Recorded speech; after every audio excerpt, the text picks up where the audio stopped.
Kia whānau. Welcome to today's video. We're going to be diving in how the 28th Māori Battalion have influenced my life. For those of you who don't know who the 28th Māori Battalion are, the 28th Māori Battalion was part of the 2nd New Zealand Division, the fighting arm of the 2nd New Zealand Expeditionary Force during the Second World War. A frontline infantry unit made up of entirely volunteers, and the battalion usually contained about 700 and 750 men, divided into 5 companies.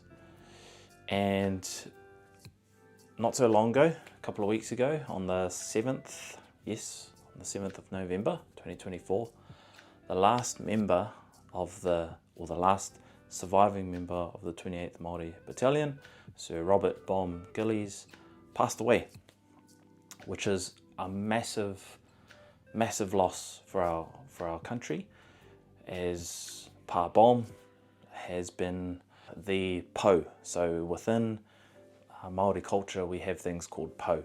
You could, for those of you who don't know, po are essentially like totem poles, but they have a lot more of a metaphoric meaning as well. So we refer to someone as a po who, essentially like the rock. You know how you always talk about someone as the rock of your family? Well, in a Māori term, that's what we would call the po. Pa Bomb was the po for the 28th Māori Battalion. He wasn't anyone special in terms of his rank or had anything like that, but he was given this task to be the last member and hold on to that legacy for our boys who went over and fought in the World War.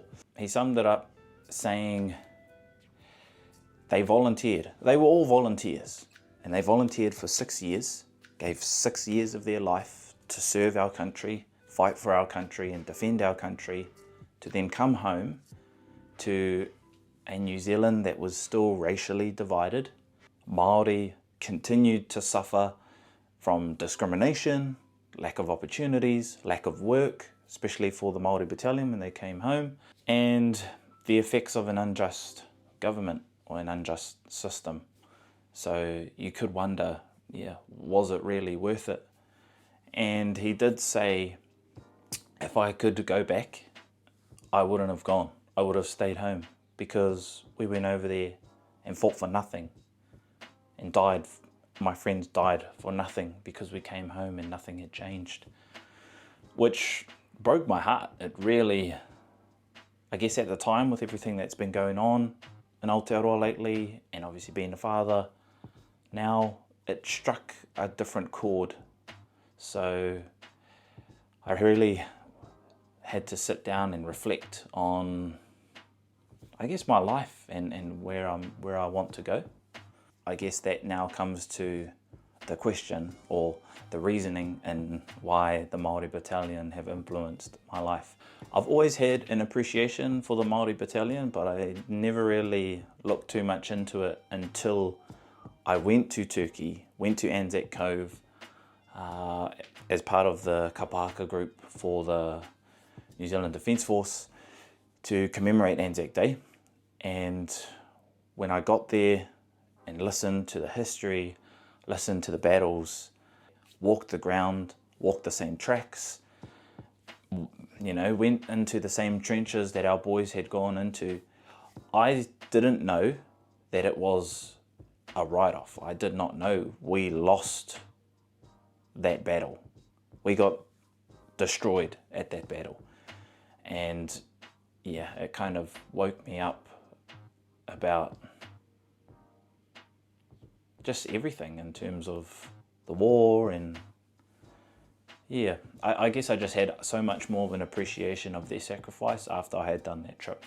I've taken what Pa Bomb said about them going over and fighting and dying for nothing a lot more personal now, and I've taken it on myself that it's my responsibility to make sure their legacy or their sacrifice was not in vain, whether that be through being a good father to my daughter, to my tamariki, to my children, being a good husband to my wife, and bettering myself to encourage and help others in whatever field that may be, whether it be through mahi toi, through art, whether it be through whakairo, through carving, or just talking on YouTube, just like this. So yeah, it's definitely made me reflect a lot more on my life and how I can go about carrying on their legacy into the future. I'm sure our tipuna, our ancestors, wanted us to prosper and to flourish, so this is me contributing in a small way. So there you go, e te whānau, how the 28th Māori Battalion influenced my life. If you like this style of video, give it a thumbs up, because that's how I know that you guys enjoy these videos, and if we do, then I'll do some more. Maybe we set a goal, I don't know, if it gets 50 likes, I'll do another one. Also, let me know in the comments if any of you guys have ancestors who fought in the World War, and if they influence your life in some sort of way. That'd be amazing to know. But I hope you all have a good day, e te whānau, and I'll catch you all in the next video. Mana wave out. Chirp.